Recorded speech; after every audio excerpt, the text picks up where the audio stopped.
ಅಪ್ರಾಪ್ತ ಬಾಲಕಿಯ ಮೇಲೆ ಅತ್ಯಾಚಾರ.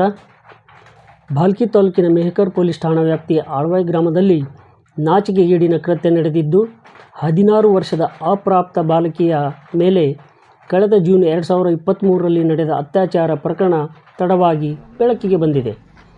ಆರೋಪಿ ಭೀಮ್ ಸೂರ್ಯವಂಶಿ 60 ವರ್ಷದ ವ್ಯಕ್ತಿ.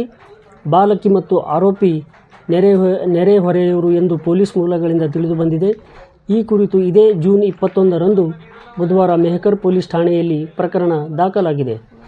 ನಡೆದ ಘಟನೆ ಬಗ್ಗೆ ಯಾರಿಗಾದರೂ ಹೇಳಿದರೆ ಕೊಲೆ ಮಾಡುವುದಾಗಿ ಸಂತ್ರಸ್ತ ಬಾಲಕಿಗೆ ಬೆದರಿಕೆ ಹಾಕಲಾಗಿದೆ ಎಂದು ದೂರಿನಲ್ಲಿ ಉಲ್ಲೇಖಿಸಲಾಗಿದೆ. ಸಂತ್ರಸ್ತೆಯು ಹೊಟ್ಟೆ ನೋವಿನಿಂದ ಬಳಲುತ್ತಿದ್ದರಿಂದ ಈ ವಿಷಯ ತಡವಾಗಿ ಬೆಳಕಿಗೆ ಬಂದಿದೆ. ಮೆಹಕರ್ ಪೊಲೀಸ್ ಠಾಣೆಯಲ್ಲಿ ಪ್ರಕರಣ ದಾಖಲಾಗಿದ್ದು, ಆರೋಪಿ ಭೀಮ್ ಸೂರ್ಯವಂಶಿಗೆ ವೈದ್ಯಕೀಯ ಪರೀಕ್ಷೆ ನಡೆಸಿದ ಬಳಿಕ ಆರೋಪಿತನಿಗೆ ಜೈಲಿಗೆ ಕಳುಹಿಸಲಾಗಿದೆ.